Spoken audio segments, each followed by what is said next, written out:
샬롬 할렐루야. 창세기 41장입니다.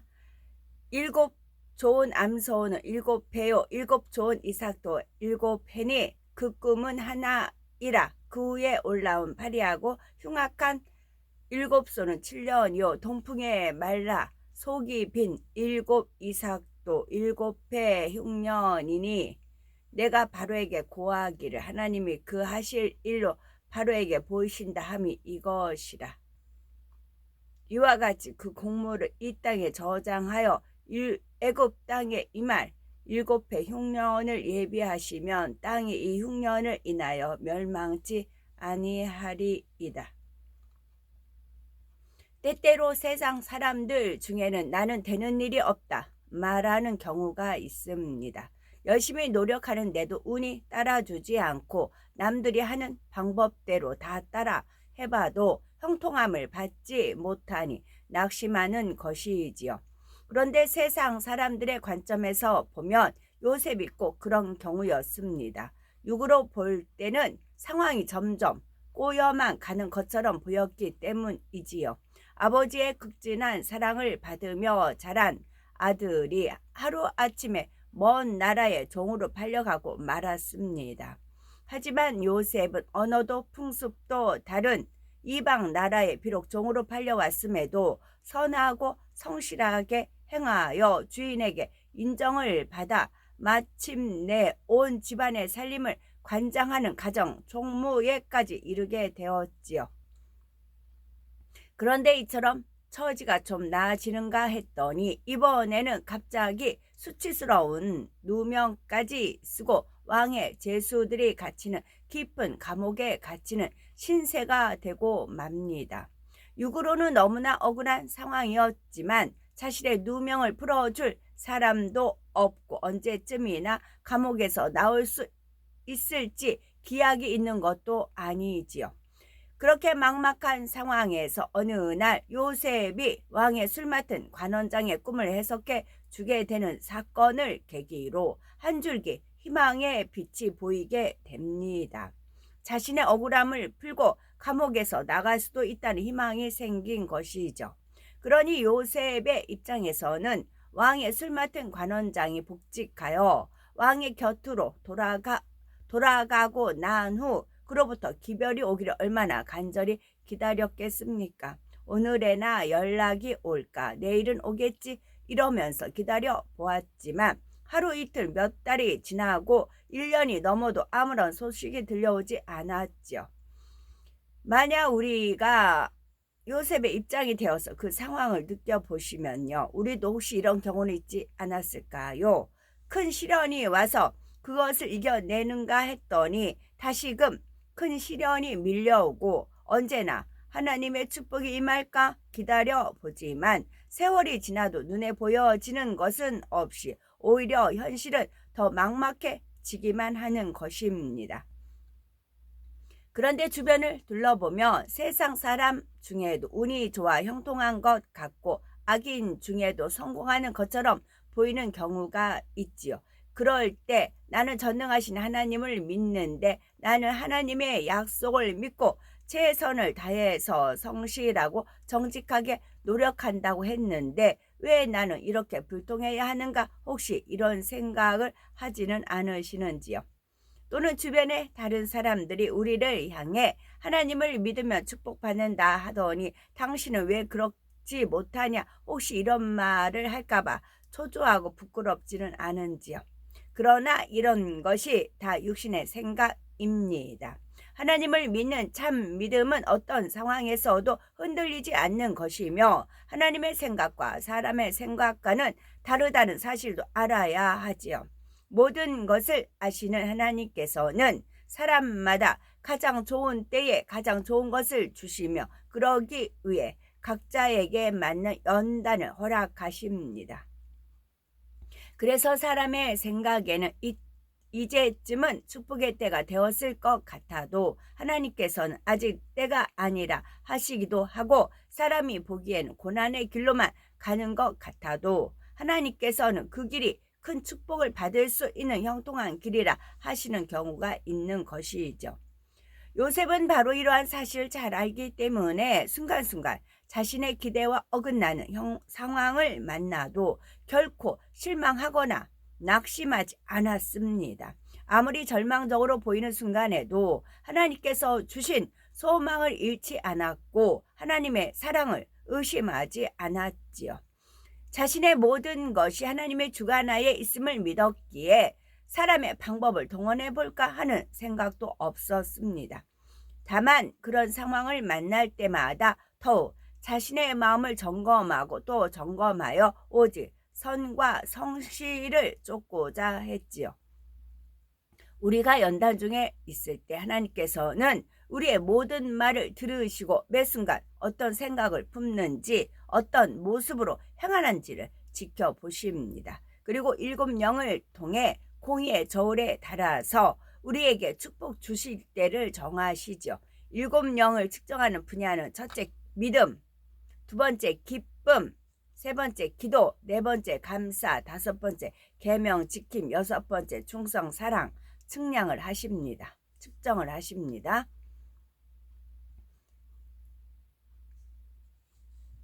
설령 사망의 골짜기에 놓일지라도 오직 하나님만 바라보며 감사와 기쁨의 고백을 하셔야 되겠고 막막하고 어려운 현실을 보는 것이 아니라 믿음으로 전능하신 하나님을 바라보셔야 되겠고 또한 자신의 유익을 구하지 않고 오직 선과 진리만 쫓아 행해야 되는 것입니다.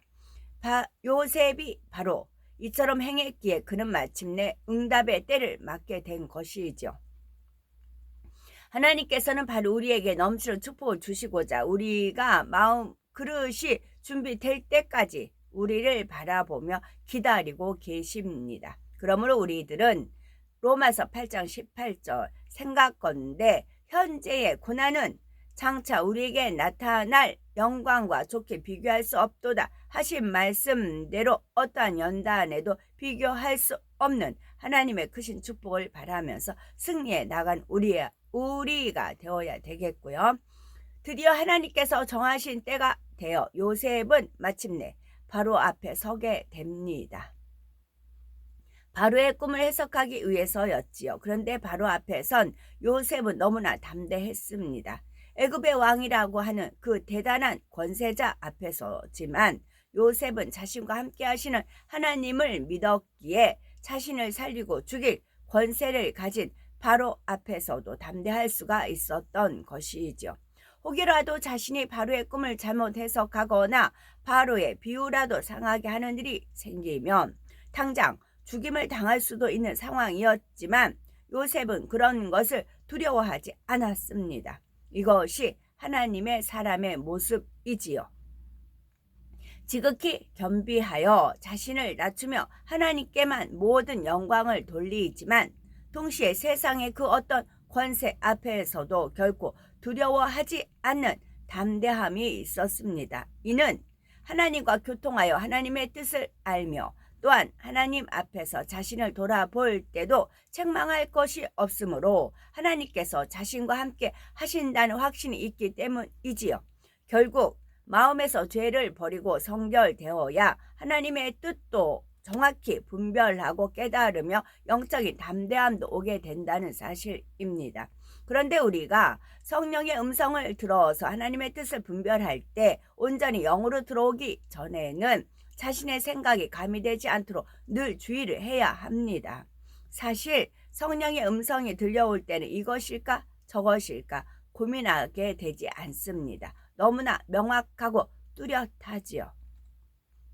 물론 어떤 사람은 자기 육신의 생각 가운데 이것이 하나님의 뜻이다 하며 자신 있게 주장하는 사람도 있기는 합니다. 그러나 나중에 열매를 보면 그것이 성령의 음성이었는지 아니면 육신의 생각 가운데 자기 주장이었는지를 알 수 있지요. 성령의 음성과 주관을 받아서 한 일은 때로는 비록 시간이 좀 걸린다 해도 반드시 좋은 열매를 거두게 되며 화평함과 거룩함 가운데 하나님의 영광을 나타내는 열매를 맺게 됩니다. 그러므로 성령의 음성을 온전히 듣기까지는 늘 열매를 통해 점검해서 자신의 생각을 마치 성령의 음성이나 주관처럼 주장하고 내세우는 일은 없어야 할 것입니다. 그런데 오늘 요셉은 본문의 요셉은 오직 하나님께서 주시는 영감 가운데 바로의 꿈을 정확히 해석할 수가 있었지요. 곧 보기 아름답고 살찌 7암소나 무성하고 충실한 7이삭은 둘 다 7년 동안의 풍성한 수확, 즉 7년의 풍년을 의미하는 것이었습니다. 반면에 흉악하고 파리한 7암소와 쇠약한 7이삭은 7년의 흉년을 의미하지요. 결국 바로의 꿈은 애굽에 7년간 풍년이 들었다가 연이어 7년간 흉년이 들게 된다는 의미였습니다. 더욱이 파리하고 흉악한 소가 살찐 소를 잡아먹고 쇠약한 이삭이 좋은 이삭을 삼킨 것은 후에 든 흉년이 너무나 심하므로 이전 풍년을 이 땅에서 기억하지 못하게 된다는 의미였지요. 그리고 이처럼 의미가 같은 두 가지 꿈을 연속으로 꾸었다는 것은 이 일을 하나님께서 이미 정하셨으며 속히 이루어질 것이라는 의미였습니다.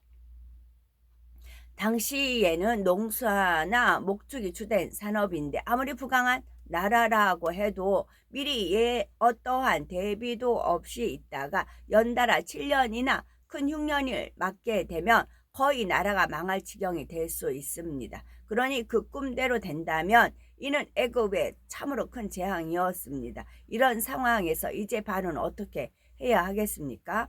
그런데 요셉은 바로에게 단순히 꿈의 의미만 해석해 준 것이 아니라 다가올 재앙에 어떻게 대처해야 할지까지도 상세히 알려주었지요.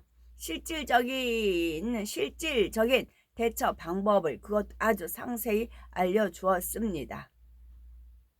먼저 지혜로운 한 사람을 책임자로 세우고 나라의 여러 관리를 두어서 7해 풍년 동안 애굽 땅의 5분의 1에서 수확하는 모든 곡물을 거두어 저장해 두라는 것입니다.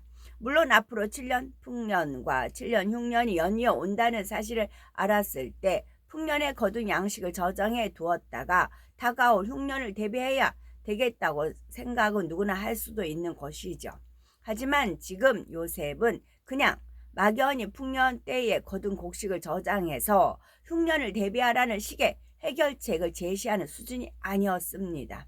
꿈을 해석하고 나서 곧바로 구체적인 수치까지 언급하면서 해결책을 제시해주고 있는 것이죠. 요셉이 미리 바로의 꿈을 알아서 생각하고 대처하여 나온 것도 아닌데 이처럼 요셉은 그 나라에서 즉시로 시원한 해결책까지 내놓았다는 사실입니다. 만약 이 상황에서 바로 왕이 나라의 박사나 관리들을 시켜서 대비책을 내놓으라고 했다면 그들은 어떻게 했을까요? 먼저 나라의 평균 수확량이 얼마나 되는지, 한 해 필요한 양식은 얼마나 되는지 이러한 자료부터 조사해 보아야 합니다.